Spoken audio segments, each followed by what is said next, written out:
myself with you.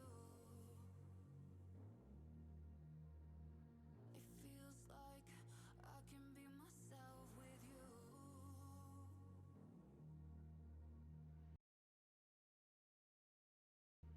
Feels like I can be myself with you, with you, with you. Feels like I can be myself with you. Feels like I can be myself with you.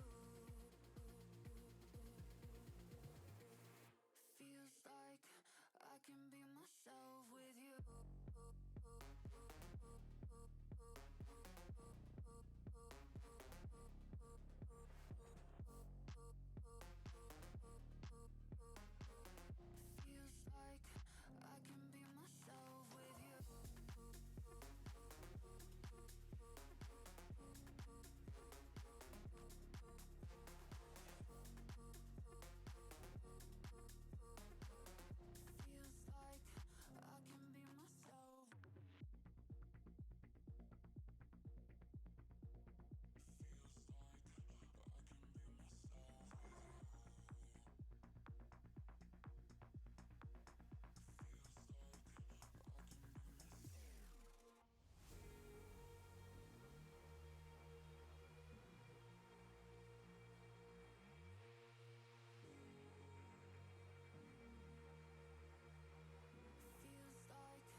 Feels like I can be myself. Feels like I can be myself with you. Feels like I can be myself with you.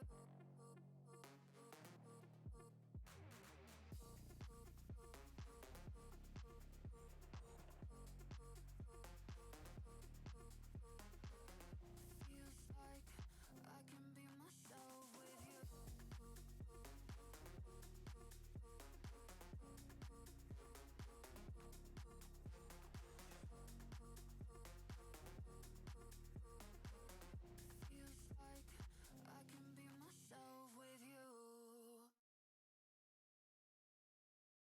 Feels like I can be myself with you. Past midnight, still getting over you. Shot after shot, you try and call me. Now I'm not intrigued, I'm down with fantasies, so many fantasies. Try to have me falling, see the way you're calling. I'm so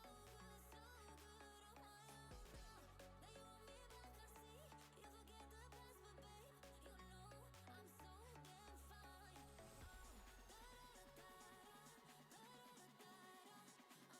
Now you want me back, I see. You forget the past, but babe, you know I'm so damn fine.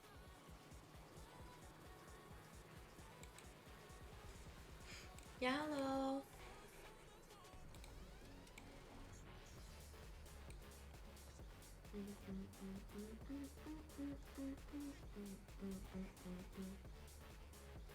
Oh my god, we're so damn back. I'm so happy. Oh, whoops, whoops, whoops. That's not what I wanted to do. Laura cosplay. Yeah, hello. Hi, hi. We're so back, guys. The Wi-Fi is back. After 2 weeks of stream, I'm back. Of no stream, sorry. Yeah.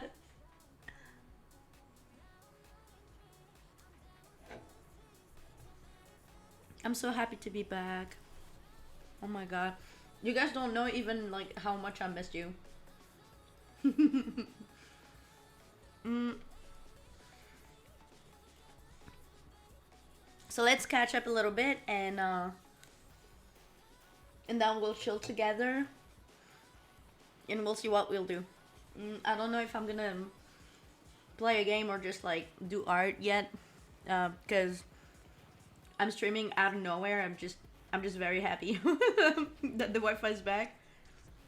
I've been missing streaming for like the 2 weeks that I spent like without streaming, right? So I really want to I really wanted to stream. Oh shit. So we're gonna spend time together. So to explain what happened. So remember the first weekend I was supposed to be at a family event, which did happen. Um and everything was completely fine. But on the second day, I was very tired. I was extremely tired. I started getting sick, which I'm still at the moment, but I'm okay. Don't worry about it. Um,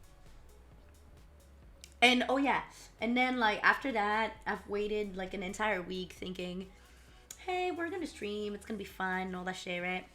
No, yeah, hello. And and I was like, yeah, we're gonna stream this weekend and all that shit. Yeah, well, no, because my mom out of nowhere just went like, oh, by the way, keep your Saturday because you're coming with me. And I was like, oh, yeah, okay, no problem. She picked me up like in the middle of the day, right? So basically, we've been. Oh, popping!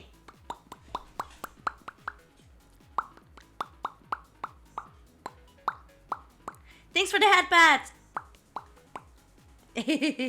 But yeah, and so basically, my mom bought me a new electric scooter. So we have a new scooter now, and I'll probably be able to work again on the idea of streaming outside and bringing you in town with me and all that shit during my holidays and all that stuff. So we'll work on that eventually, right? Um, but also the next day it was one of my grandfather's birthday, so I had to go there and I couldn't stream for the entire day because I went there with my electric scooter, which took me a while. And I got back home a little bit late. So I was a little bit tired. And on Friday, I realized that I didn't have Wi Fi. So I've waited the entire weekend, right? And while waiting the entire weekend, I realized that on Monday I still hadn't uh, got like fucking Wi-Fi, right? So we called the operator to be like, hey, bring me like a super dude to fix this. So they fixed it today, and when I came back home, for some reason, I couldn't find out why the Wi Fi was not showing up, neither on my phone nor on how you call it? My computer, right? Oh, hi, Kurt. Yeah, hello. Ah, wee, wee, wee. Ah, yes, Friday, when I called you, a notification having motherfucker. Yeah. Oh yeah, because you guys don't know. So because I've used my data the entire weekend, I've been spending a lot of time with my mods, which all are my friends, obviously, and we've been like spending a little bit of time in the Discord, and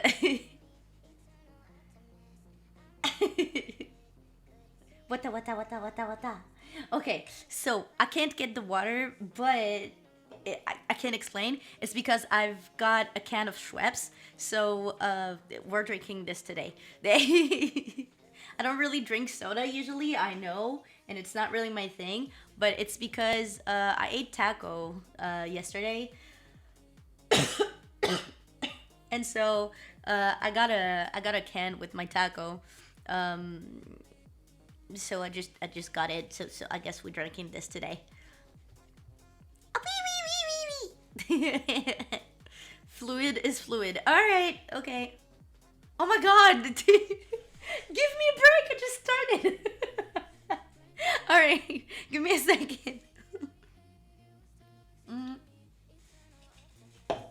Wow. Carbonated. All right.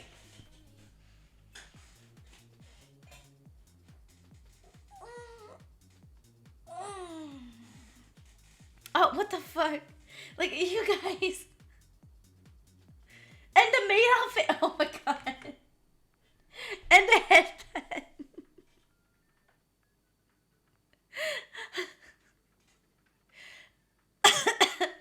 Alright, Kirk special, I guess. Um, give me a second. Can I take your order, sir? Anywho, whatever. All right. So, and we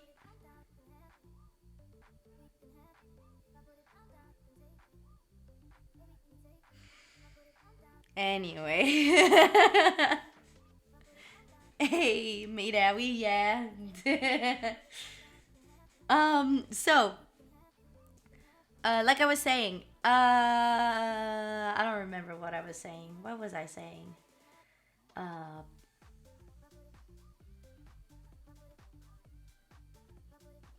I don't remember. Um, hmm. Oh yeah, so I spent a lot of times with my mom, right? And it was so fun. Like I had so much fun. I miss my friends. Like I can't wait to spend a lot of time with them. Made you lose your train of thoughts. Well, you guys have been spamming me with like redeems like when I just started. Like so many information at once is not good for my brain. Anyways, so basically what happened is that I spent time with my friends, which was great. And we've been like talking and all that shit. I don't know if you guys saw my post on Twitter. I did a few posts about like my fucking mods. Like, they're so silly, dudes. Like great guardians for the goo benders. I'm just saying. I'm just saying. You guys are gonna be having so much fun with um with the new mods, like and well, obviously with the old ones too, because like there's as silly as them, but like we're an entire team of goobers, which is super fun. I'm so happy about it. But yeah, and basically, like, we had so much fun. Like, there's one time where I've been with Zen over the phone, and before saying goodnight, right, instead of just like saying goodnight properly, like me being Nini's, like, yeah, like the usual, right, and him being like, yeah, good night, like the usual. No, he just went like good night. He hung up after me saying Nini's. I didn't have time to say shit after that, and you just sent me like a skeleton wearing like a Sense outfit from Undertale. It's just so fucking stupid.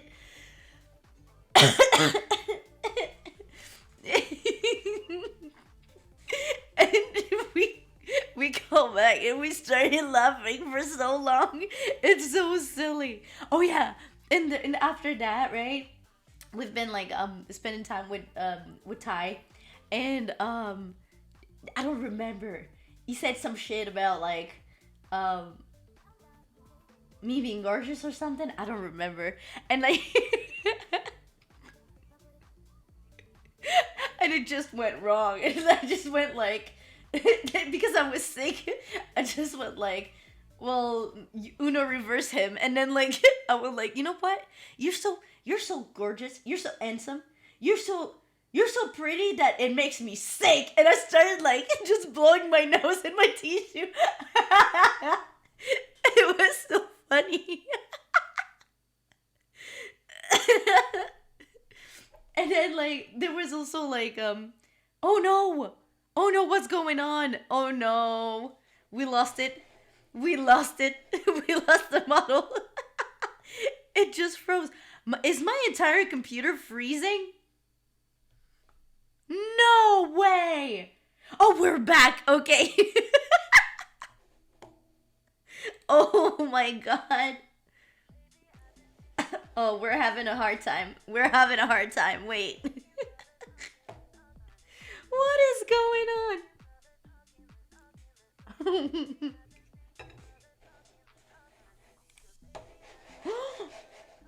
Okay. Um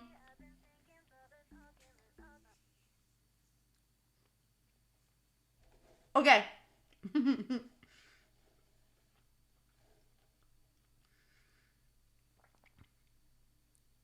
We're having issues. I'm sorry, guys. I don't know what's going on.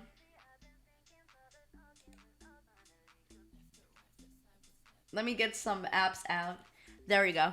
We should be fine now. But yeah, so this happened, and then like I went like with most of my mods and some friends, in VC in the Discord. Oh, by the way, if you guys want to join the Discord, here it is. Discord. Oh, what the fuck? And here are my socials if you want to check the posts because they are funny. And then we spend like times with other mods, and like I was like sharing my screen, and Nell just went like, you know, you're sharing to us like all those things that are like mostly private, right? Because I was like, because I shared my personal Instagram by accident, so I was literally like face revealing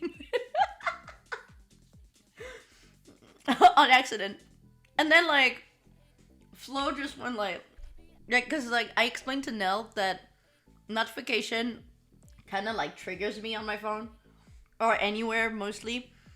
So usually when I see them, I try to get rid of them as fast as I can. So that what's happened. And I received a DM on Discord. And I was like in my head I was like, there's no fucking way. And Flo just like went in my DMs just to tell me, haha, I DM'd you. You got a notification. Or some shit like that. And I was like, no, fuck you, man. And then Nell did it, and I was like, no, Nell, not you. Not you. You can't do this to me. And he just like went like, motherfucking like, notification ever. I didn't even see it. This is not good news.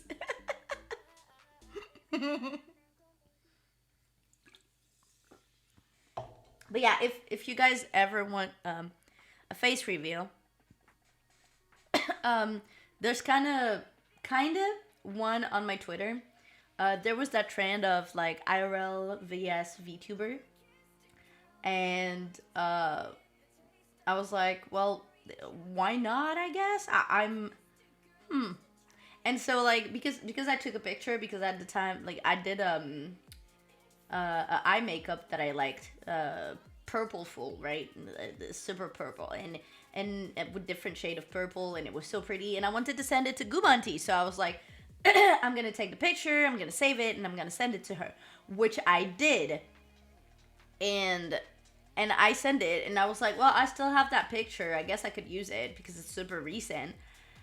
So I did, and I did the IRL vs VTuber thing, but I put an emote on my face in the middle of it because I'm not very I guess I don't really like. But here's the thing, I have a hard time watching my reflection. It could be on camera or in a mirror. I'm just very uncomfortable with this. So like I was like, no, I'm putting that sleepy emote. I'm not revealing everything. My exact words were notification heaven, motherfucker. Yeah. I saw that post. It did look so pretty. Thank you. Oh my god, mods ban him. Levi, Cosmic Dead, and whatever the fuck, like, you're definitely dead in my cosmic area.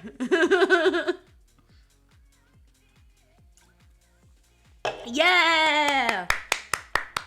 Nell's first ban, let's go! Got his ass, yeah, let's go! I'm so proud of you, Nell.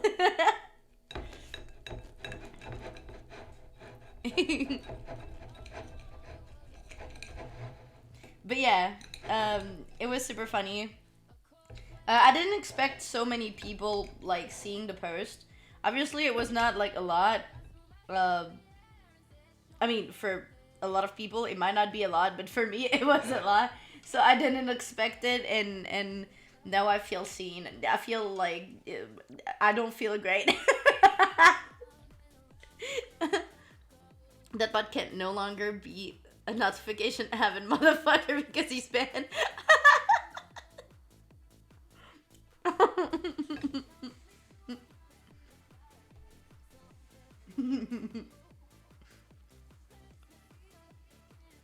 So silly. Mm, I don't know why we're struggling this much. Like, for some reason it lags a bit. I mean, on OBS, because on VTube Studio everything's clear. Also, why does it open my mouth when it tracks my mouth eating? I'm not even opening my mouth. Also, you guys have to know, I'm not using VBridger right now, and the tracking is so good, it's crazy. That's just my phone, by the way.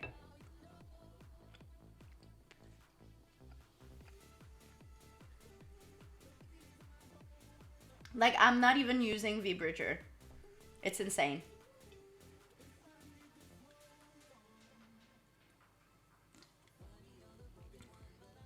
Ah wee wee cat. Alright. Ah wee wee wee! There you go.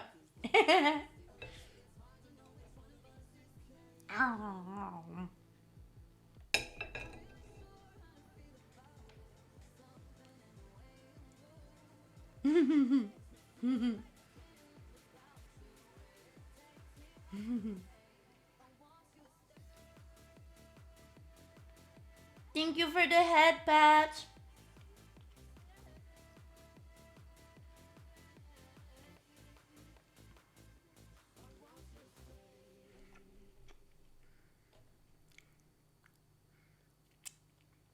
Then absolutely gorgeous. Ty! Oh my god, finally. Wait. Don't move.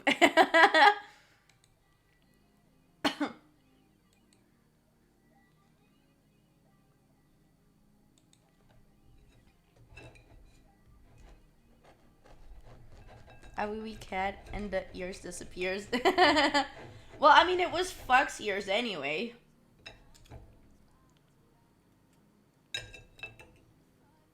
Wasn't cat ears.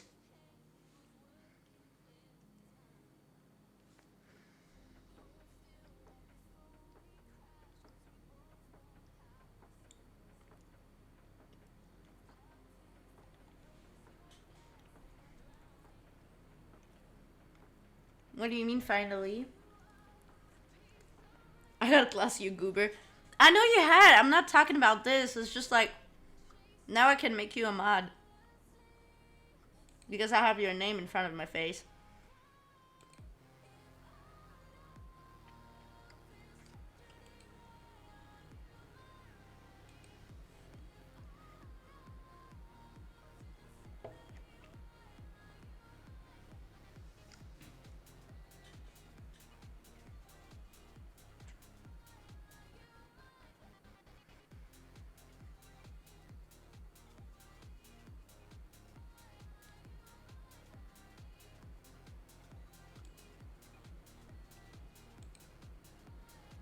I'm suing. Or you could ban me decisions. No, shut up. You're my mod.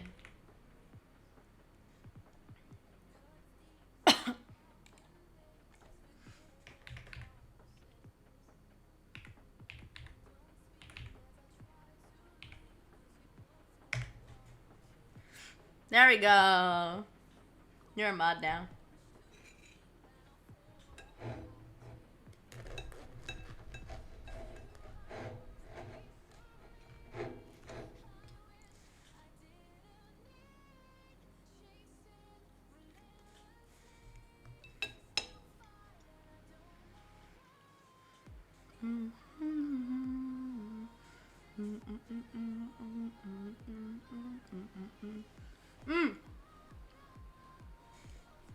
I was thinking we could watch some stuff together. And since Serial is very into Poppy Playtime these days, and I didn't play the third one. I think there's a fourth one. I'm not sure. I don't remember. But since this, right, and there's a lot of lore, I thought that we could watch some game theory videos of Puppy Playtime in order so that we could know all of the lore, right?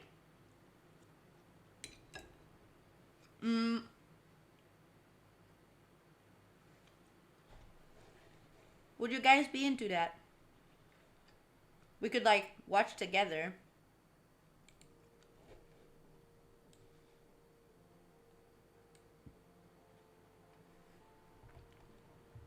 Per chance. Okay. Let's go.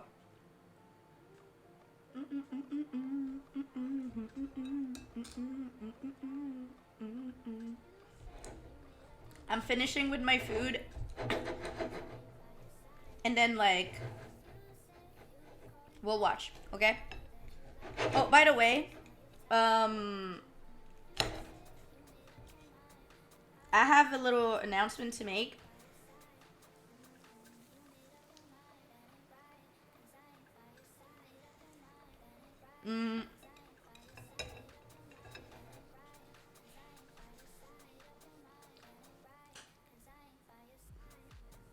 I should be completely available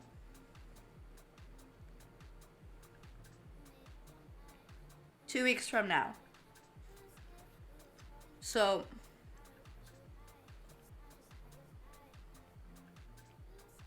we will able to stream full time starting November.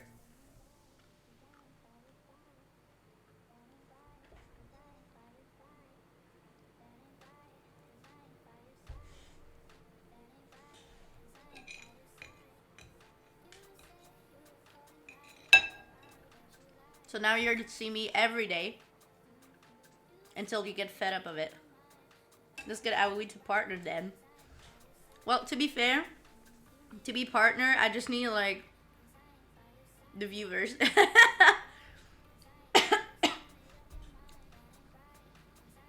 Yeah, I just need to get the viewer goal. Dilly a wee, let's go. Yeah. Daily a wee wee. For the pleasure of your ears and eyes. But yeah, I'll start becoming a full-time streamer starting November. And I'll probably open my commissions because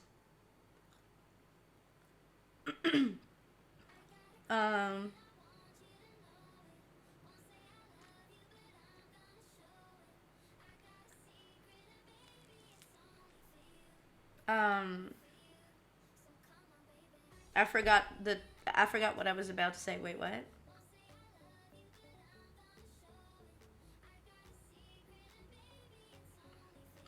What was I about to say?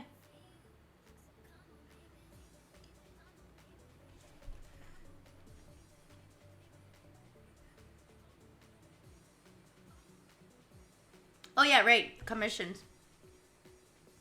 I'll open commissions also since I will not be working anymore. So it will be my main source of income, kind of. If that makes sense. So basically it's a very big gamble that we're doing right now. But hey, I like to gamble sometimes. So we're gonna make this happen, alright? We're gonna make this channel grow so much that you guys will be fed up to making friends. All right.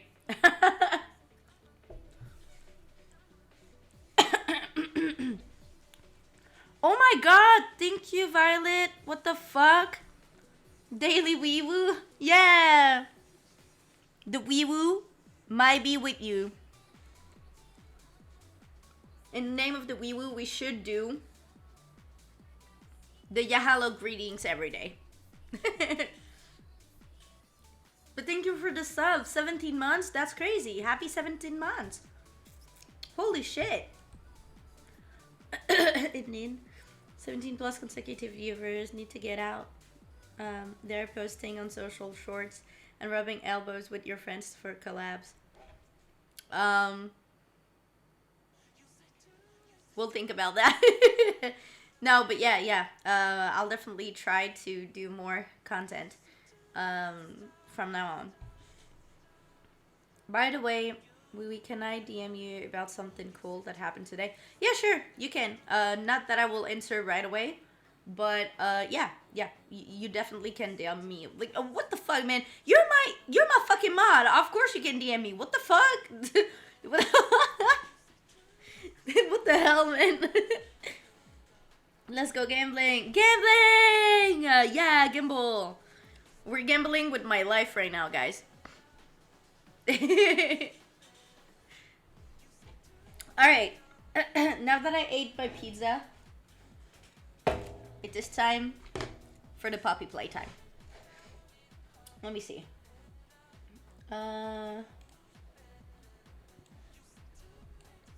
Ba-da-bum, ba-da-da-da.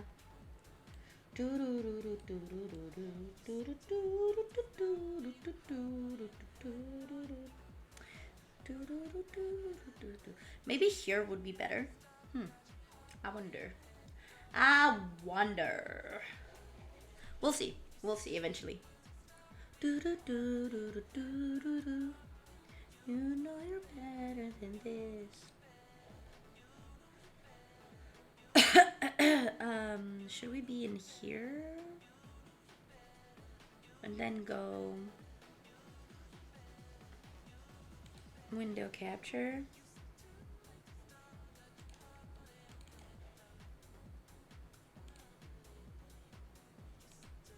To start you a heart and a headlock.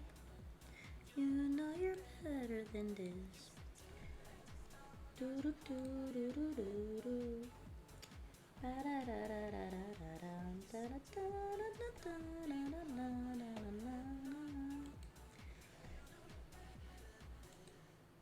And we stop the music to watch this.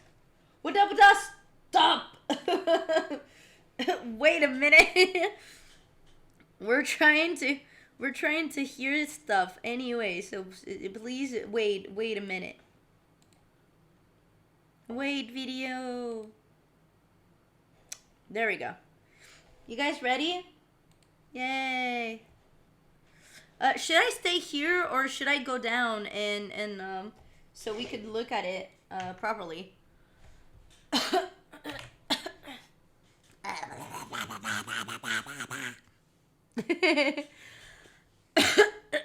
Free ties noise. What?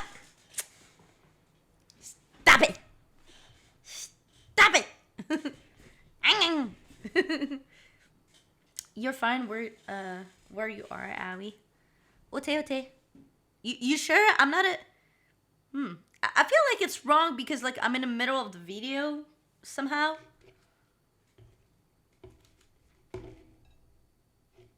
I think we see fine from there. Wait, what? Kurt has the right idea. What? What the? Since when Kurt has good ideas? I mean, wait. He has good ideas sometimes. I can't really say that.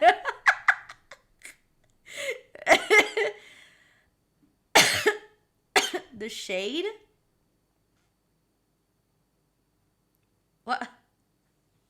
Hey. Yeah, well, yeah, don't hey me. What the hell? Anyways, what do we do? Kurt has good ideas. It just takes bravery to openly, verbally agree, like I just did. I think it's okay to not agree all the time. So you agree if you want to. You openly agree if you want to. But I don't.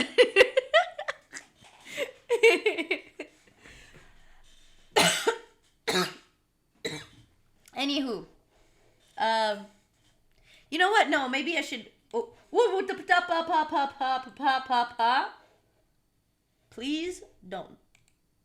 Don't even. I'm gonna. You know what? You know what? There. Nobody can see me now. You can only see my head, and that's all you'll have.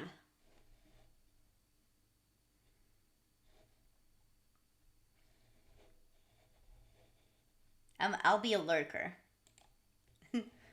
Alright, let me just get the volume up a tiny bit. Just oh, thank you for the hat, Pat. Thank you, thank you. Thank you.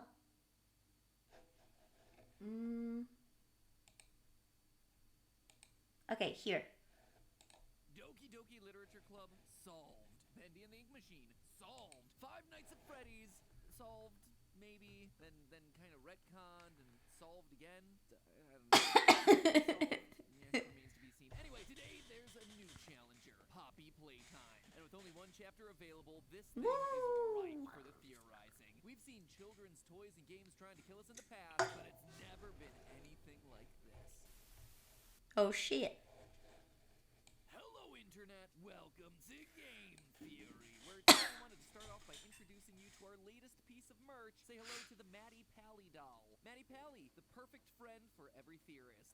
But hey, that's just a theory. And that's not all he can say. He's actually full of all the I miss him so much. I'm coming to get you, Matt Pat. Oh, okay. Very funny. Who changed the voice box?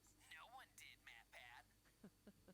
Okay. I'm going to kill you, Matt Pat, and that's no theory. And we're done with that one. Why do I always end up with all the creepy possessed stuff? Guess it's just kind of a brand now. But hey, if you like all things creepy, why not hit that subscribe button? If you don't, say that I can't guarantee your safety from whatever scary things you have lurking around your house. To be fair, I can't really do that even if you do push the subscribe button, but still, pushing that button won't hurt. So, Poppy Playtime, the latest horror craze filling the void of emptiness as we asymptotically approach the release of Security Breach. If there's a formula for indie horror, this thing checks all the boxes.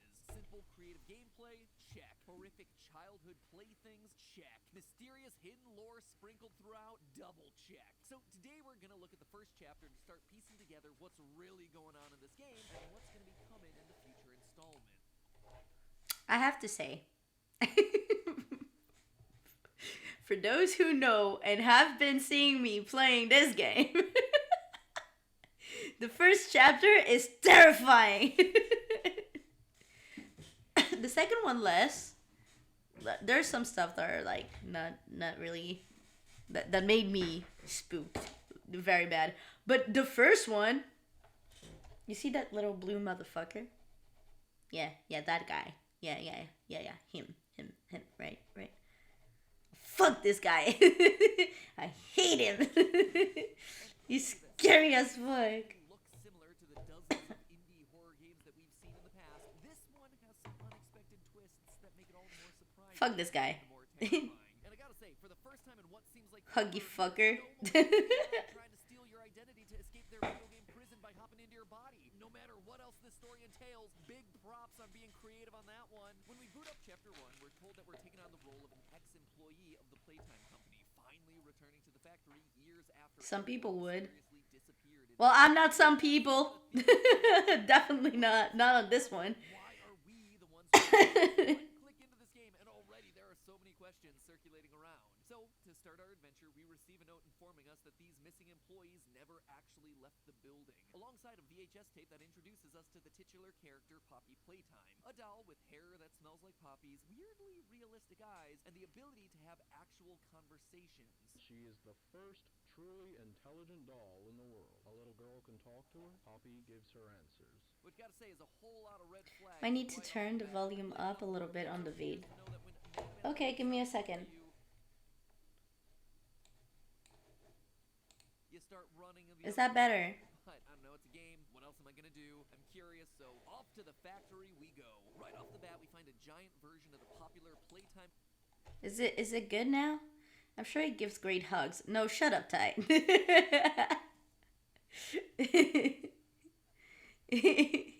You'll eat you for sure. That's the certainty. Certified eater. Certified for cannibalism. Hard to tell with the video paused. Wait, was it not different before I paused the video? Huh? Wait a minute. Let me do this. Company mascot Huggy Wuggy. Huh, those cold dead eyes Sorry. aren't ominous at all. Is that better now? Nothing bad's gonna come from this guy. Now, watching playthroughs of Poppy Playtime, there is one thing that immediately stands out. Everyone high-fives Huggy. High five. High five, buddy! Hey! High five, man. Let's go. Even me. High five, Huggy. Boom! Apparently, there's just some sort of primal reflex in our monkey brains. Raised hand equals high five. From there, we unlock the second hand of our grab pack. We get to build one of the toys. And look, it's that Muppet reflex that we met earlier. My God. He's trying to kill us. Oh, no. You could've seen that one coming. I mean, to be fair, it is a legitimate. Holy shit. I hate this game. Throwing them down into the factory abyss, we see a large tower on the wall, along with all sorts of warnings about why we shouldn't go through that door. But nah, those people clearly didn't know what they were talking about. We plow our way inside and find Poppy herself resting inside a glass case. Without any forethought or concern for our own well-being, we rip open the case because, of course, we do. Do horror games not exist in these universes? We almost died in the arms of this Yeah, that giant moment shit Sesame me Street out. legion. Let's just make our presence known to the creepy living doll now. The lights flash, Poppy's eyes open, and we get the final line of the chapter. You opened my case. And that's it. Big old cliffhanger for the next installment. But is it just me, or did it feel like there was something more going on here? Who am I kidding? Of course there's something more going on here. This is a modern indie horror game. There's hidden lore all over this thing. For starters, let's rewind a bit to take a closer look at Thank you for the head pats now. We know from the opening placard that the toy was made in 1984 and became Playtime Company's most popular mascot, but how do you go from this to this? Toys just don't come to life, unless Toy Story was right all along. Dude, wait. Because I do have to say something about this. When I was a kid, I used to love Toy Story 1, but because of that, I thought that, like, I firmly believed that my fucking toys were alive. And because of this, I got extremely scared and I was shitting my pants.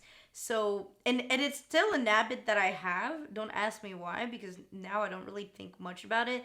But when I was a kid, because of that, all the toys that would have eyes or that would make sound, I would either put them out of my room or I would just turn them so they would face the wall and not face me, so they couldn't see me.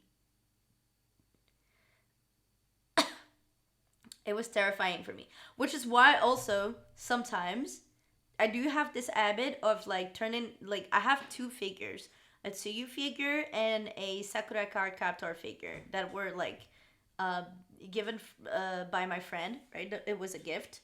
I do turn them on the back sometimes. Like for example, right now they're both turned on their back. Like they're not watching me right now. Like I usually do that like as a habit of going to sleep. And just turn their back to me. For some reason. Don't ask me why, I just don't know. And the only toy that I had that I never like turned the back of was one of my dolls, which was an ivory doll. And I loved her so much that I would give her a kiss on the cheek and I will tell her good night every night. And there's times where I couldn't sleep and I looked at her and I will be like, Have a good night. Please take care of me. Protect me from the bad dreams. Have a great night. I love you. And then I will go back to sleep. When I was a kid, I used to hope my Pokemon plushies were alive. Dude, if I had Pokemon plushies at the time, I would wish that they would be alive. I would play with them every fucking single day. I would keep them with me. I had a Pikachu backpack when I was a kid, and it was like a Pikachu plushie that you could open, and inside it was a bag. So I was using that bag for my brunch for like school and all when I was in kindergarten, and I was so happy, man. It was my favorite fucking bag. Sometimes I get that vibe, only rarely. Though if I'm in the bathroom and someone has a magazine rack, I have to turn any magazine or paper with a face on it away. Why are you picking at me? What the fuck?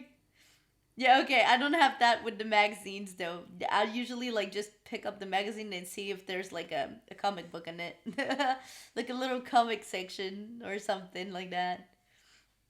Or like games. I like to play games and them.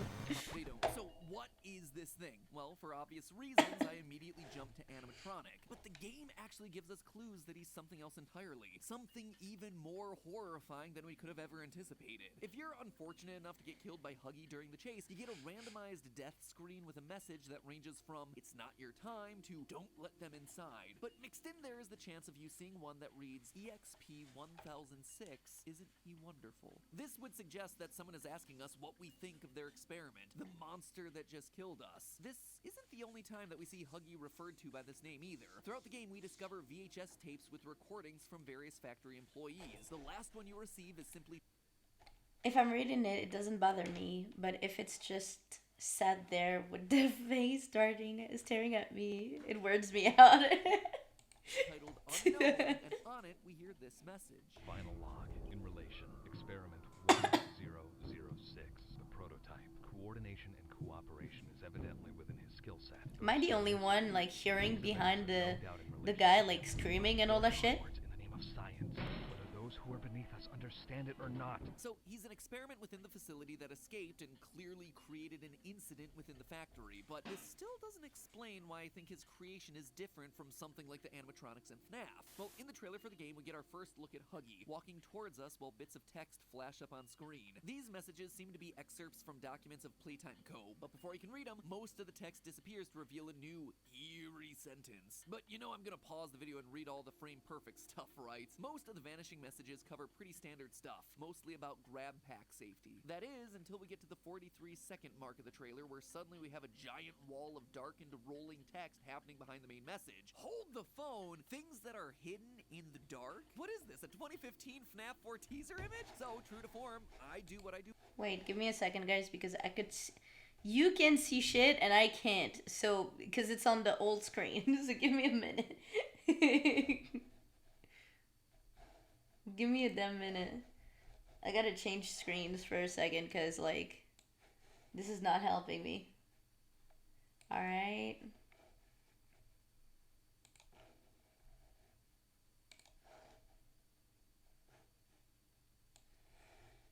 Move this one here. Bitch, could you please? Thank you. What the? Huh? Okay, that works. I'm just gonna move myself here. Yeah.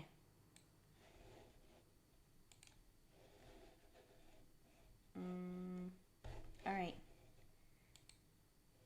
Do best. I lower the contrast, I up the brightness, and voila, we got this. Experiment 1006, the prototype. He seems serviceable as a prime example for the type of vessel which we're trying to create. Despite his Oops, sorry. tract being wired properly, the prototype finds no necessity for sustenance, unlike the others. All other experiments can only survive while subsisting on much larger portions. Huggy, What? as well as other experiments, has a digestive system. That's not something an animatronic possessed by the soul of a dead child would need. It leads me to believe that Huggy is a living organic creature, not just a stuffed toy turned sentient. Although, if we're reading this right, Huggy just kills for fun. He doesn't need to eat, unlike the others. Plus, if we take a look at this scene where you cause the walkway to collapse, Huggy falls into the factory below, hitting 2 pipes along the way. Notice anything unusual? Here's the before and after shot to make it easy for you. You see, there's blood on the pipes. Huggy bleeds. Oh, he shit. is definitely organic. A literal living, breathing monster. But how are they turning toys into organic creatures? For that, let's actually turn our attention to the perfect toy herself, Poppy. When we're introduced to her in that initial VHS tape, we're told that she's perfect. She has hair that smells like poppies, which, side note, I looked into, and it turns out that poppies don't really have that much of a smell. Unless, of course, you're talking about opium poppies, in which case you're opening up a whole lot of messed up there. Opium puppies? What? No wonder this thing was a hit, especially with the parents, but I'm getting myself sidetracked here. Anyway, the important part of this ad is that a child can have conversations with Poppy and that she can talk back to give answers, which seems like a strange level of AI for a company that was around during the 1950s and 60s. Unless, of course, she's not an AI. In the teaser for Poppy Playtime, we see a tutorial on how to look after your Poppy doll. Near the end of the video, the voice box gets pulled out and we see that it's dripping with blood. Again, leading me to believe that these toys are actually all organic. But with Poppy, we can actually go one step further and figure out how she's been made organic. You see, the hardest secret to find in Poppy Playtime Chapter 1 is a pink VHS tape right before the final chase. Wait. Oh my gosh, is that it? Oh, no way! Oh my gosh, I found that one. Wow! I'm assuming the game really doesn't want me to do this, but I didn't find all of them, but I did find that I one. found the lore. Oh no! If you manage to find it before getting locked out, the tape shows you an interview with a prospective employee, Stella Graber. She's a woman obsessed with living forever, wanting to be more like a child and longing to bring joy to children like her toys did for her. Your body just gets older, and then you die. Human bodies just can't stay young forever. Profiter d'une expérience aux possibilités infinies à travers l'outil de création de personnages de Black Desert. Chaque création est unique.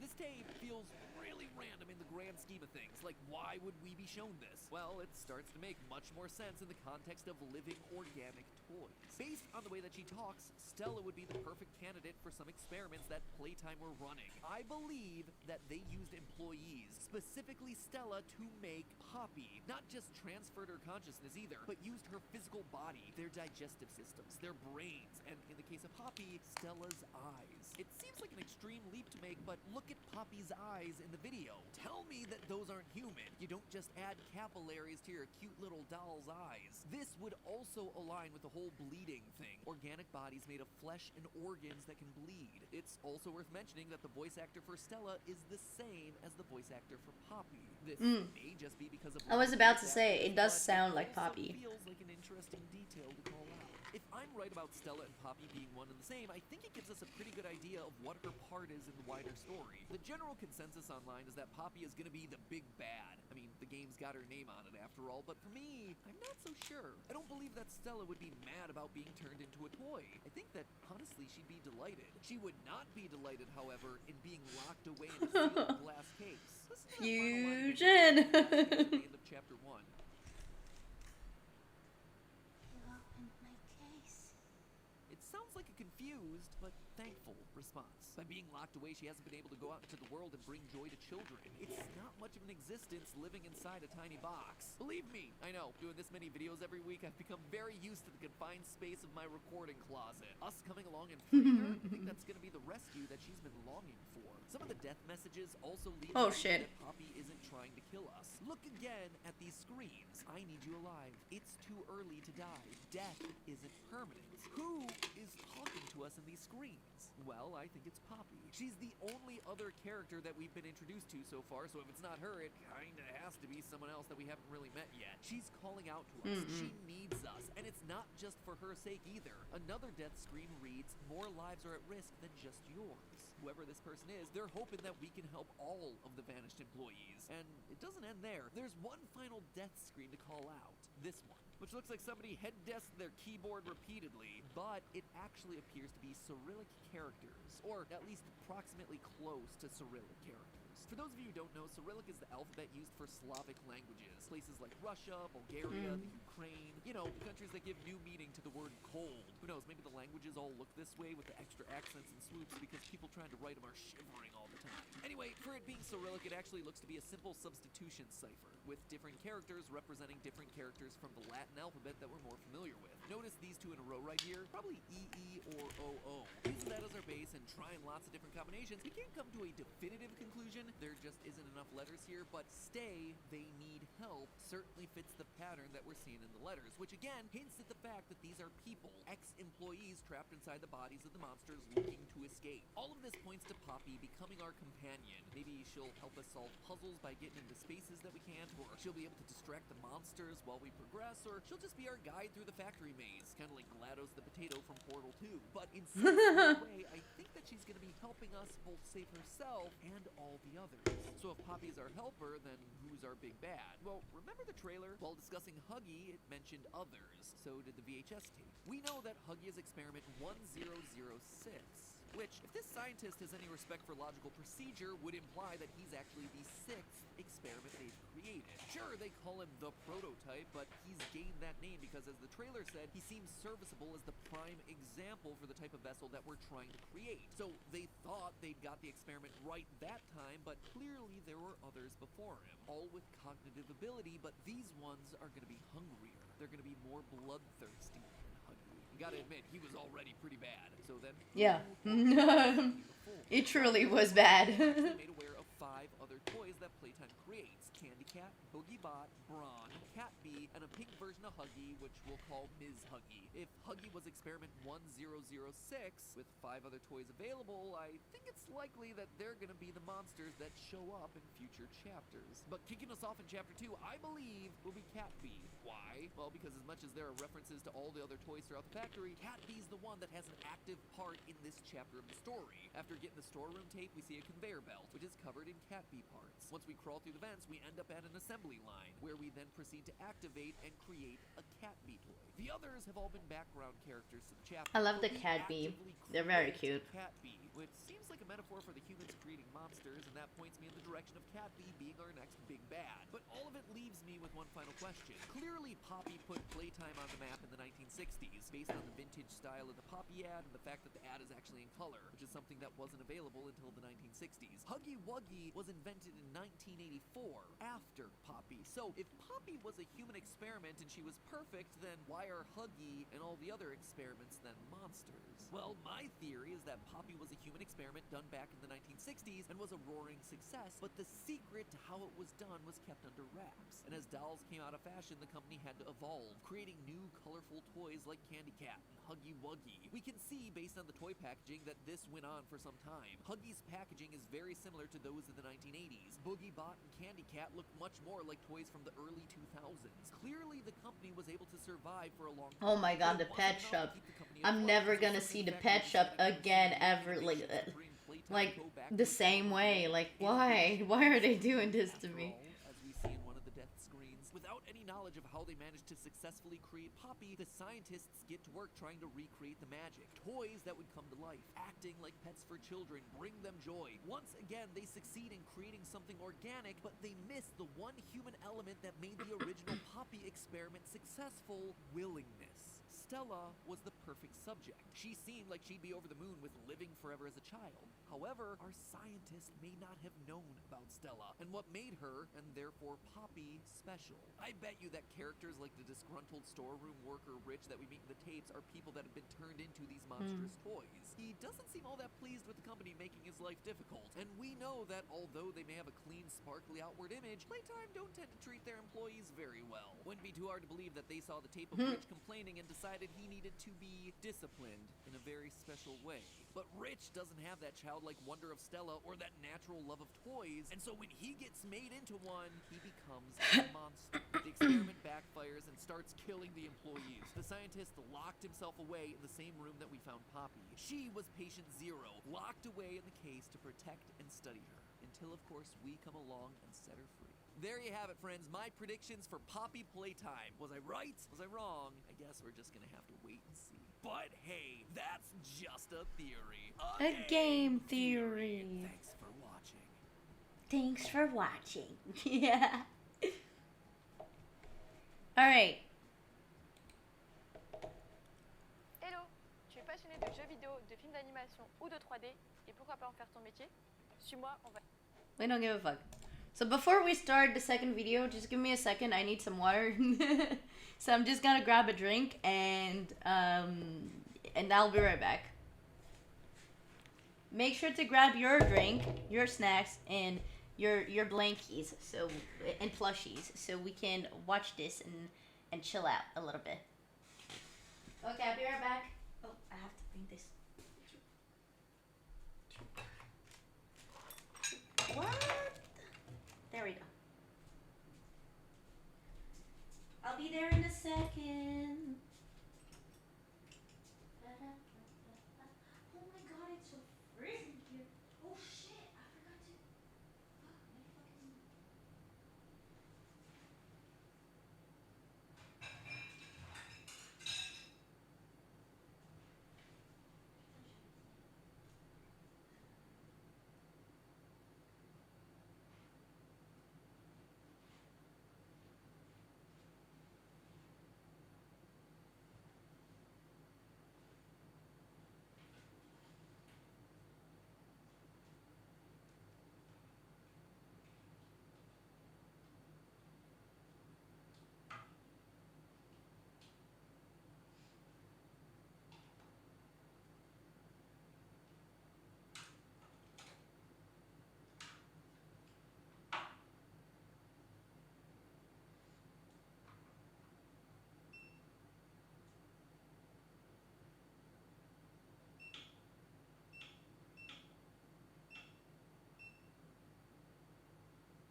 Okay, I'm back.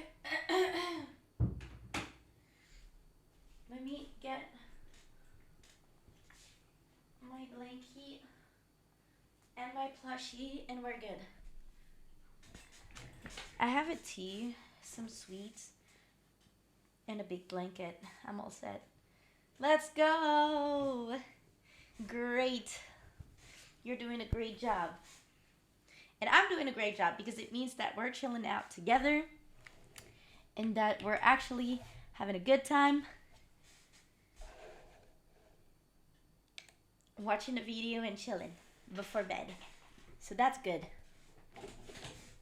I'm doing a good job, as I said, man. That's great. Okay.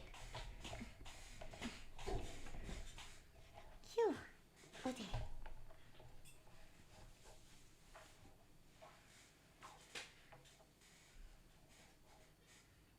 It's a little cold these days. I hope you guys don't get like chilly too much. In that you do warm your use warm clothes if it's cold at your place. As it is for me. Because I don't want you guys to be sick, you know. Anyway, all right, let's watch this.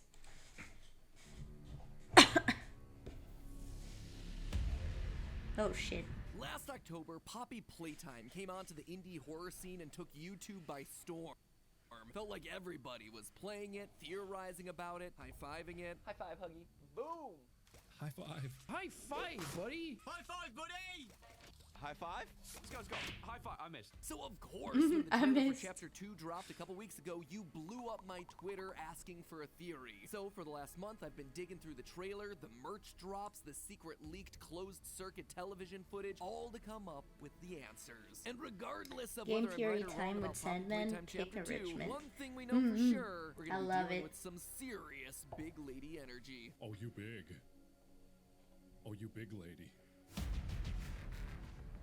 Hello, Internet. Mark. Welcome to Game Theory, the show that may not be able to give you a grab pack, but still let you high-five that subscribe button. And welcome back, friends, to Poppy Playtime, the one game to finally understand how terrifying old toys really are. Didn't really need a creepy indie horror game to tell me that all those American Girl dolls secretly come to life at night. Kirsten's unblinking eyes just pierce into my soul.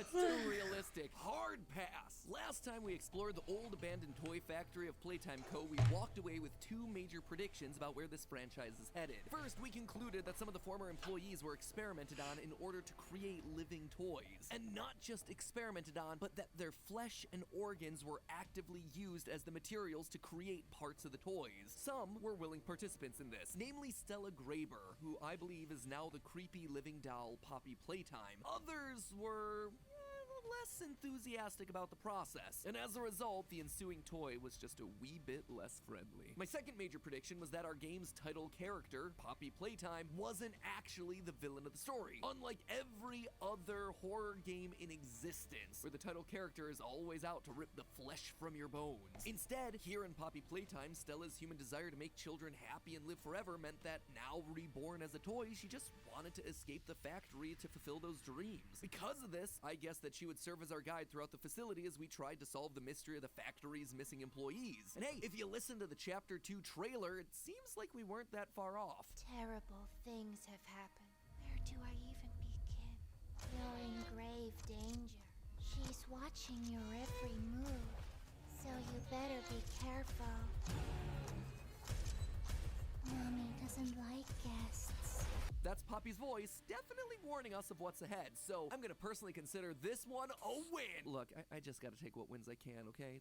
They're few and far between. So now that we've proven ourselves to be very clearly dialed into the storyline for Poppy Playtime, what do we think's coming down the pipeline for Chapter 2? Let's just say that Mommy Longlegs here is gonna be looking much different by the end of this chapter. But to understand how, we're gonna have to look a bit closer. Since she was the big reveal of the trailer, I think it's fair to start there. First and most importantly, yes, her name is officially Mommy Longlegs. I'm not even making that up to ride whatever weird trend gaming's having right now with large, deadly women. This official name was actually revealed in, and I can't believe I'm gonna have to say this, but it was revealed in the NFTs that this game released. I feel dirty just saying it. Here's the thing, Mob Games, creators of Poppy Playtime, yeah, they made these things and they hid lore behind them, which is totally not cool. The only reason I'm comfortable talking about these things is because the fan backlash was so strong against it and they sold so poorly. Seriously, they made like 30,000 of these things and they only sold like 600. That Mob Games learned their lesson and they've gone on record saying that they are not going to do NFTs again. So,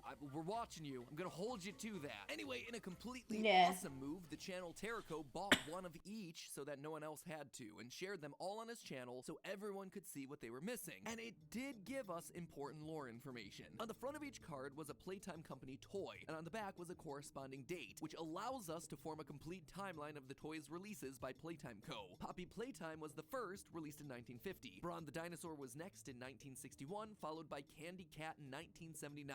Huggy Wuggy and Kissy Missy were respective in 1984 and 1985, and finally Boogie Bot was the most recent in 1993. This timeline actually reinforces our previous theory, probably the only thing to ever come out of NFTs. Boogie So we Bot. guessed that Poppy was the So first major cute. hit for Playtime Co. because of how eager Stella was to be turned into a toy, but that at some point the company lost the secret to her creation, which is why every toy that follows her becomes a monster. In addition to the timeline, those NFTs also ended with voice lines reading out letters, with the last of the batch giving us a code that we'd need to solve.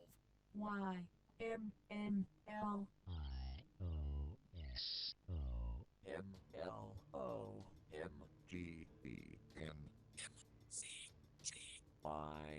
MLOMGBNMCGYS. Assembling all the letters and unscrambling them, you get the phrase, Mommy Longlegs is coming. Yeah, not a puzzle worth the $90 it takes to assemble all the NFTs. Again, huge shout out to Terrico as well as all the other creators who I saw do something similar with these NFTs and made them available to the public. Okay, so Mommy Longlegs is clearly our next big bad. A giant spider with stretchy legs, but what exactly is her plan? Well, let's think back to Chapter 1. In Chapter 1, we learned that there's been a series of experiments to create these monsters. Coordination and cooperation is evidently within his skill set, as well as the skill set of all other experiments of his type. Huggy Wuggy was the last, experiment 1006, but he was also different. As we saw in the game's first trailer in a split-second lore reveal, Huggy didn't need to eat in order to survive. Quote from the trailer, "Despite his digestive tract being wired properly, the prototype finds no necessity for sustenance, unlike the others. All other experiments can only survive while subsisting on much larger portions." And in this new chapter, it looks like we're gonna see these previous 5 versions of Huggy. Here, we see ourselves having to play whack-a-mole against 3 differently colored Huggies trying to crawl out of the pipes. Seeing how many empty pipes are here? Wouldn't surprise me to see 2 more variations crawling out. And, just like we heard about in the tapes, these guys probably hungry considering that all the employees of the factory went missing 10 years ago. That is a long time to be waiting for a full meal. Mommy Longlegs These is ones also actually gonna want scared some me food. when I When she was sees us in the trailer, she playing the says, game. A new playmate. It's been so long. Notice Oh the my slight God. head twitch, the change Hell. in her voice as she tells us it's been so long. Yeah, she seems unhinged and hungry. She's just hoping that we are quite literally a fly in a web, just like the chapter's title says. But if these creatures need food and lots of it in order to survive, then how are they all going after a decade without any visitors? Well, for that answer, we actually turned to leaked closed-circuit TV footage that was revealed as part of a past Poppy Playtime merch drop. Because let's face it, once you've had yourself a wildly successful 30-minute gameplay demo for your horror concept, it's not about winning over the audience's trust by getting a fully fleshed out, mechanically sound Chapter 2 out right away. It's about franchising opportunities, fam, NFTs, merch, plushies. Man, I'm just impressed that they showed enough restraint to work on the actual game long enough before the publication of their first novel trilogy. Anyway, when this merch website went They live, had it a came with novel 3 different trilogy? CCTV camera What? feeds from inside the factory. We can tell that this is a live feed because camera 01's in the main No auditorium way. where we first see Huggy, but Huggy is noticeably missing. So these feeds are clearly leaking after he tried to maul us to death in the vent system. In the beginning, these camera feeds were just kind of there, nothing all that exciting. But after 10 days, things started to happen. On camera 01, a broken and bloody cat bee toy appeared in the middle of the room. The blood isn't super surprising given the whole people are toys thing that we already talked about. Bloody toys were strewn across the factory in Chapter 1. The interesting part is actually what happens next. Another 3 days go by and suddenly the cat bee toy is missing with a trail of blood leading out into the darkness. Around the same Yep, time, we though I see never this read image it. of a spaghetti hand coming out Really? of the machinery. These I never knew details, there plus was the fact like that we see a Mommy novel. Longlegs drag a Huggy Wuggy doll into the darkness at the start of the Chapter 2 trailer tells me that the larger monsters are feeding off of the other toys. Remember, some, or maybe even all of the toys are made from people. That's why they leave behind pools of blood when they're injured. As such, they can all serve as healthy snacks to keep Mama alive. In fact, we actually Oh, see shit. pieces of Brawn and Boogiebot hanging from the webs around the factory, much like flies trapped in a web about to be eaten by the spider. We also see this caterpillar enemy chasing us through a jungle gym setup. Wouldn't be surprised if Mommy winds up devouring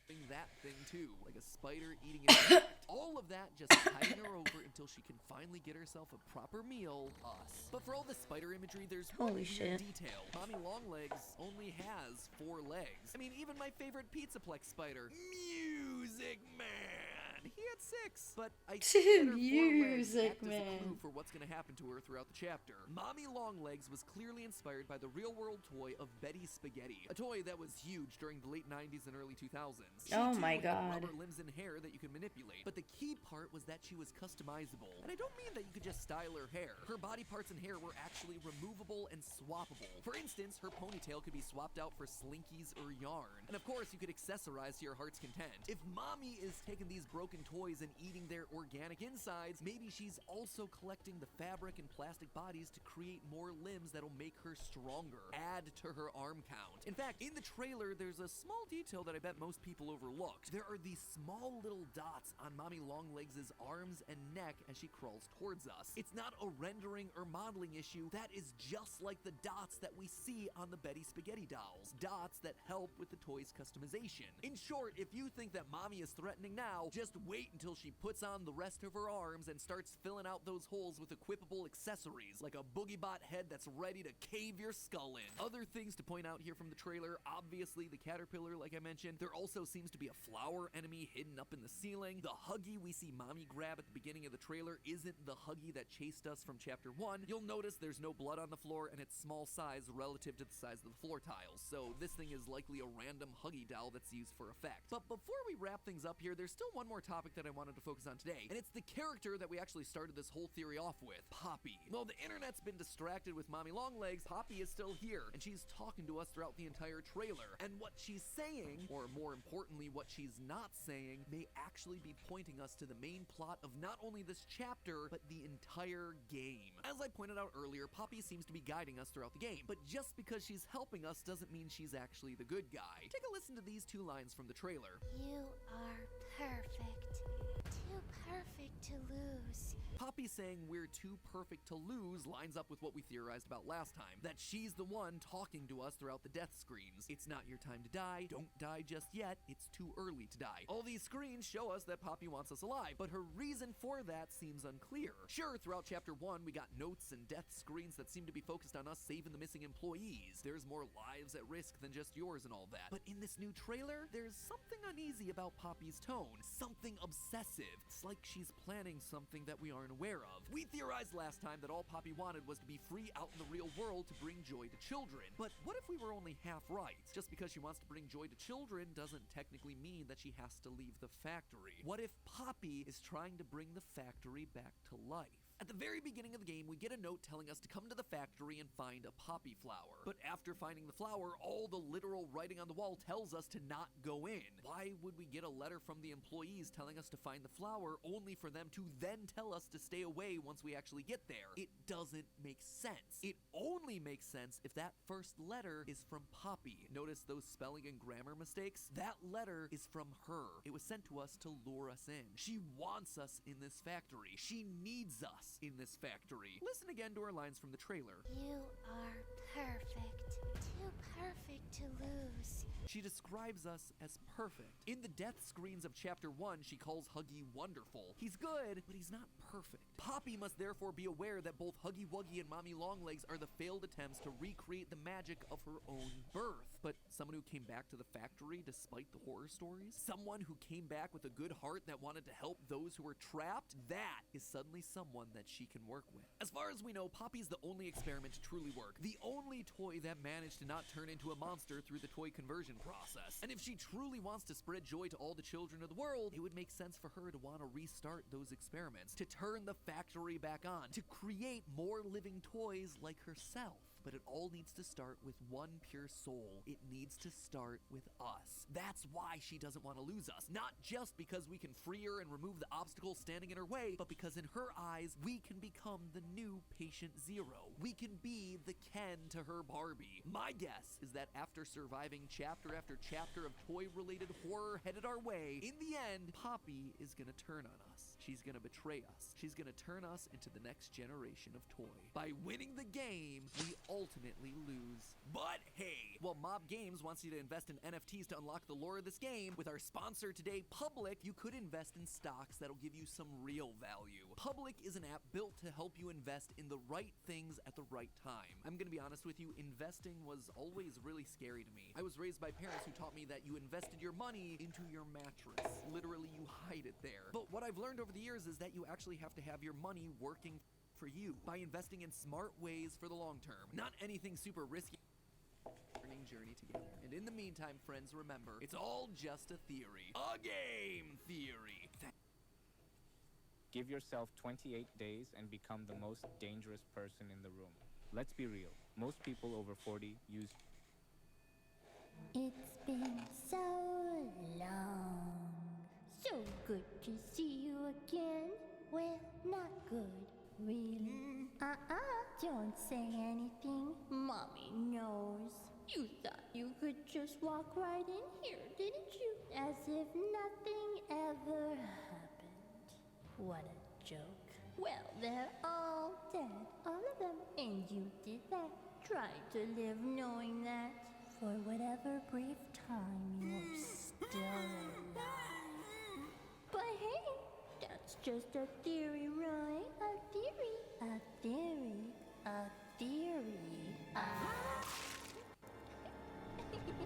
What the fuck? Hello, That's Internet. creepy. Welcome to Game Theory, the show Hey, that's been Vivi and popular for everyone. 11 Yeah, years but still hello. hasn't landed a movie deal. Yeah, hello, Don't know why I Dede. felt like mentioning it here. On a completely unrelated note, a few weeks ago we finally saw the release of Poppy Playtime Chapter 2, Fly in a Web. And this thing was longer than a tech demo, I'm so laying down, I'm hey, sorry, win guys. wins over Part 1. But no, the team wasn't content to stop there. Poppy Playtime's newest chapter went above and beyond, requiring players to master not just How are you, one, but Dede? 2 different gameplay styles. Whack-a-mole and Simon Says. Blue, yellow, violet.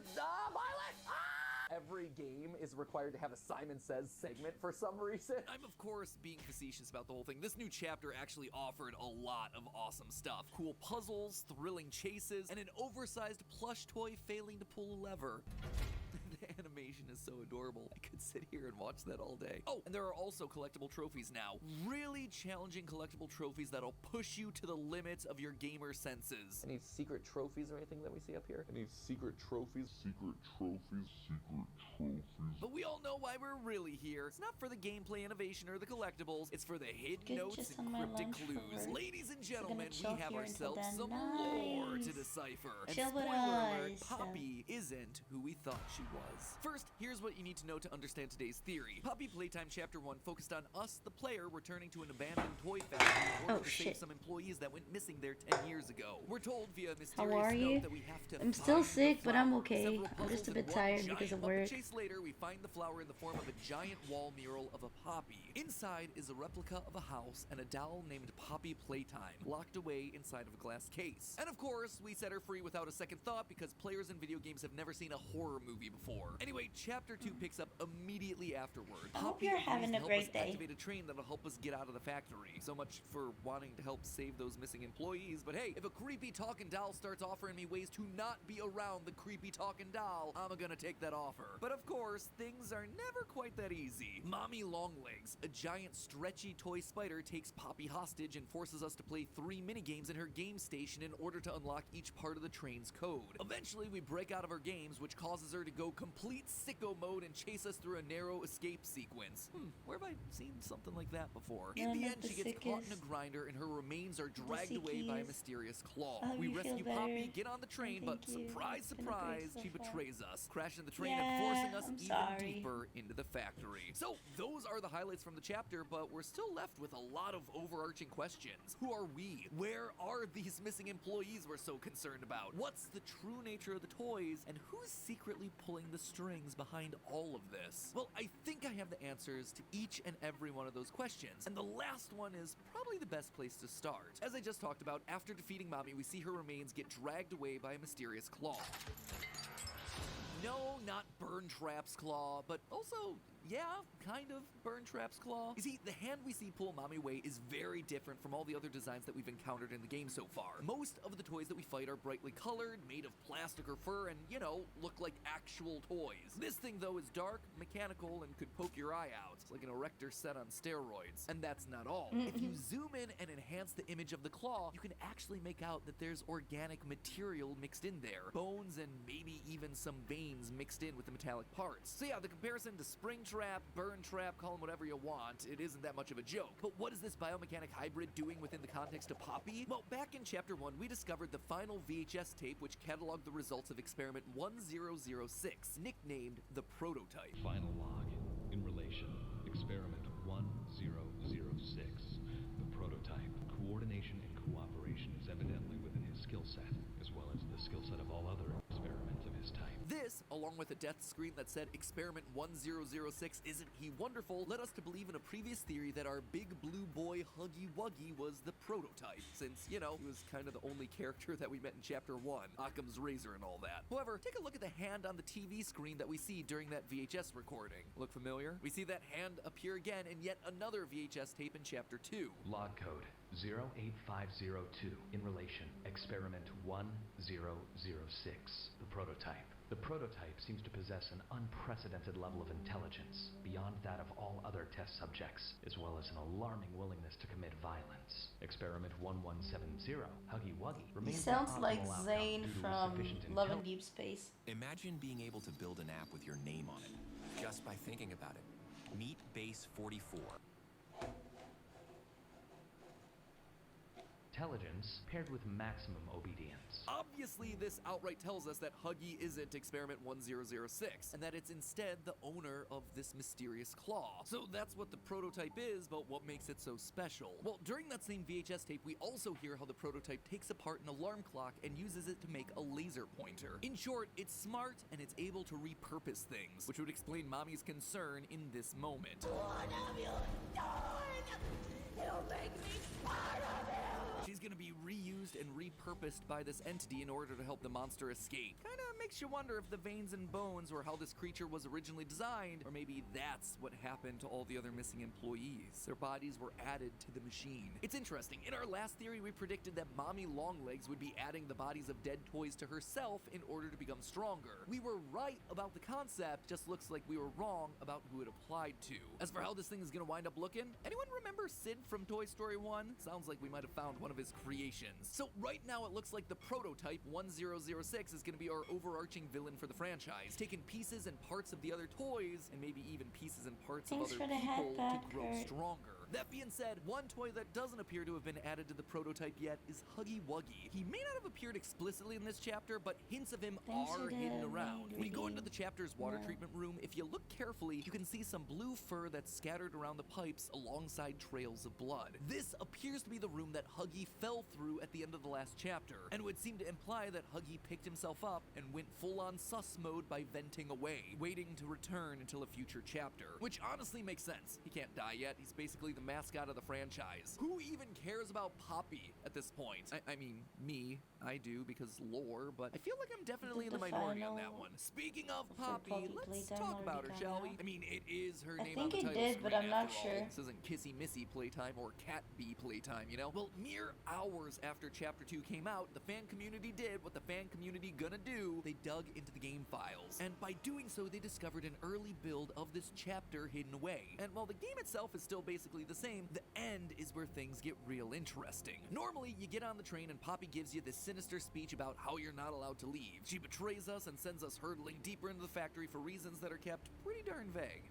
Terrible things have happened, but I know that whatever I need you to do, you're capable. You can choose to raid the caravan, or you can choose to guard it. This is a game where slaying monsters are not the only way to grow stronger. However, in the cut version of this monologue, we actually get a bit more detail on her motivations. You have so much potential. I know you came to find the ones who had disappeared all those years ago. But they're gone. They've been gone for a long time. Terrible things have happened, and I am the cause. Being able to exist as a doll, it has killed so many people. Now, interpreting cut content is always going to be a tricky science. Do you use it? Do you not? How do you use it? Here, I'm only pointing it out because this seems to confirm one of our original theories, that Poppy is the reason all of this is happening. She literally says that because she was able to exist as a doll, people died, which tells us two things. One, that she's been around since the very beginning. She knows about the experimentation that's being done on humans. She's witnessed it all. I was the first. I have seen everything.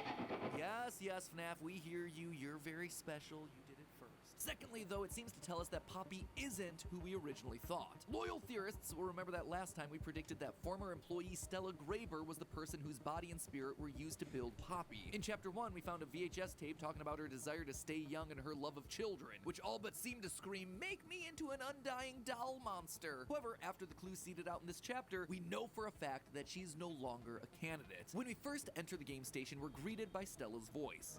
Hi kids, welcome to the game station.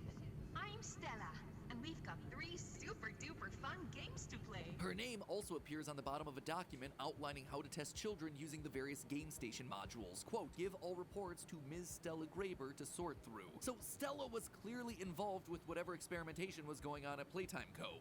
And since these experiments were started because the living doll Poppy existed in the first place, Stella can't be Poppy. In that same document, we also see references to Mommy Longlegs. Now, if you look closely at the Mommy Longlegs commercial that plays at the top of the chapter, you can see that it's dated 1991. Poppy was meant to be the first living toy developed back in 1950. Therefore, if Stella was alive around the time of Mommy Longlegs, then she couldn't possibly be inside Poppy. So if Poppy isn't Stella, then who is she? Well, early in chapter 2, we visit Elliot Ludwig's office, founder of Playtime Co. It's here that we learn that he experienced a tragic family loss sometime in the 1960s. In the 1960s, an unfortunate family death had pushed Ludwig down to his lowest. This loss is what spurred him to work harder and build an empire around his toys. Now, it's not actually clear who this family member was. You would suspect his kid, right? Kid dies or is dying and he finds a way to make her into a living toy. Yeah, I am broken. I will put you back together. Thank you, FNAF. Go and do something else with your life. Make your lore more sensible. Stop trying to butt into other people's narratives, okay? Other people's very similar narratives. Anyway, as I was saying, you would suspect that he's doing this for his kid, right? And that's who Poppy is. It's his daughter. But there's a wrinkle to that, and it's not coming from the game, but rather the game's website. You see, we know via a newspaper article hidden on the About section of Playtime Company's merch website that Elliot's wife divorced him in 1930. This means that if a child came from that relationship, that biological son or daughter would have been in their 20s or 30s when Poppy was created. It seems a bit old, to be honest. The loss could have been a grandchild. That's definitely a possibility. But for me, I think the most likely option was that it was an adopted daughter. In chapter 1, we see a lot of posters hanging on the walls talking about Playtime Co.'s adoption initiative. What if that program was initially started because Elliot had an adopted child himself, and he wanted to bring that joy to other families, thereby modeling it in those Playtime Company values.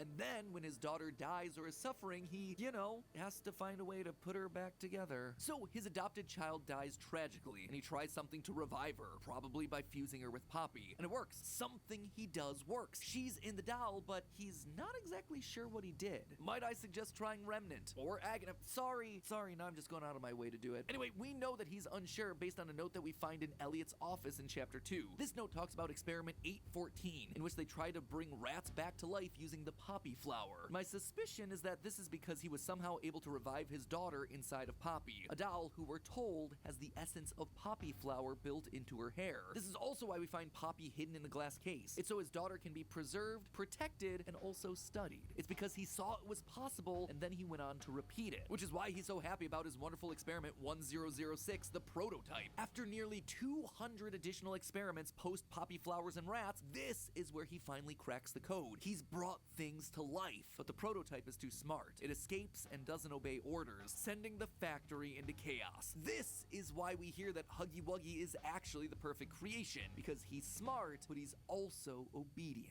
Experiment 1170, Huggy Wuggy, remains the optimal outcome due to his sufficient intelligence paired with maximum obedience. And that, my friends, is the story of how everything started at Playtime Co. We now know that Elliot Ludwig's adopted daughter is likely the entity inside the Poppy doll, and that our overarching villain for the series is the prototype, the first successful recreation of that technology, of bringing something back to life. A toy that steals and uses the pieces and parts of other things to make itself stronger. But there's still lots more to discover here. Who or what is inside the other toys? Are they employees or are they something else? What about the mysterious death screens that we see each time we die? What are they trying to tell us? If people are inside of toys, then what about the prototype? Is it someone important, or is it just a random collection of people? And probably the biggest question of all, who are we in relation to all of this? I suspect that I may have figured out our character's name and possible role in the company, but answers to that and more will have to wait for next time, just because I have a few other things that I want to double check inside the game first. So make sure you grab pack that subscribe button to guarantee that you see our second part of Chapter 2's coverage when it comes out here in a week or two. And until then, remember, it's all just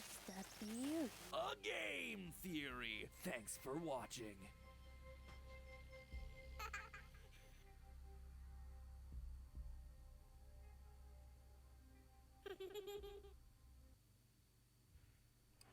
Wait, why are you using Monday.com? It's not for developers. Oh, this is Monday Dev. so technically, yes, it is. Blasphemy. Monday is too pretty. Developers don't do pretty. Why not? Because we are people of code. We resent fancy things. Beth is also using Monday Dev. I like their Combine. Plus, when I get an incident, I get the full context with AI. Okay, but I'm sure Steve isn't. He's all about the dark mode. Isn't that right, Steve? I am. Monday Dev Dark Mode is where I let my true colors really shine. Just look at those beautiful dashboards. My God. Just admit it, you love Monday Dev too. I will not admit it, but I will admit I like their agents. And their built-in agile insights. I'm sending you an invite. And the hierarchies look great too. Do it. Well, I always wanted to try colorful clothes with no pockets. And I like reality TV shows. Do it. I'm a Swiftie! Whoa. Oh, I sent the invite. Thanks. You're welcome.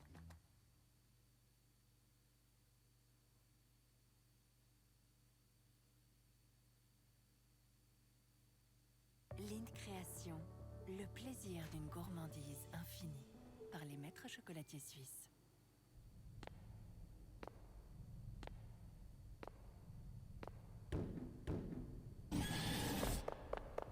Oh, goody.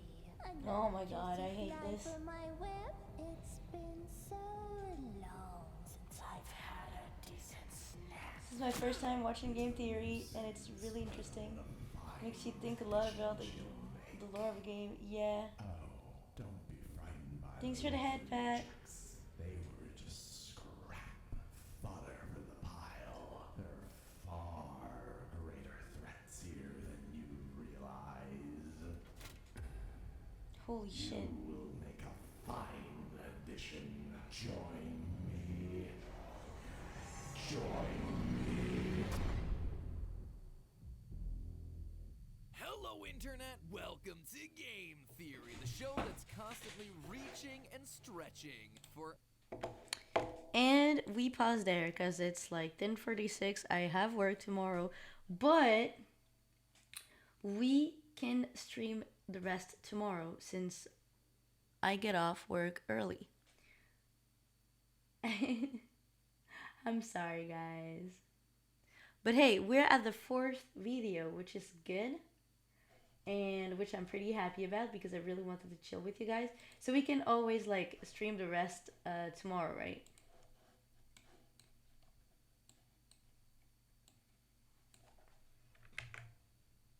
So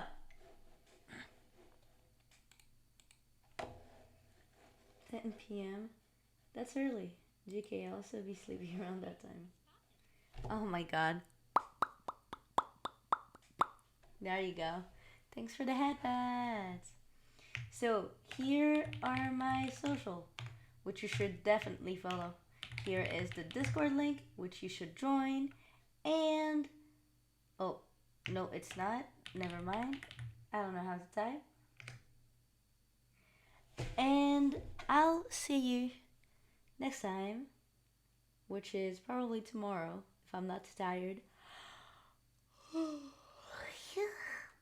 And I hope you guys will have good neenies. May your dreams come true and your nightmares be sweet. And I love you very much. Mwah! See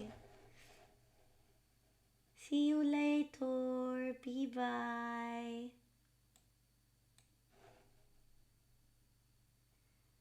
Thanks for watching.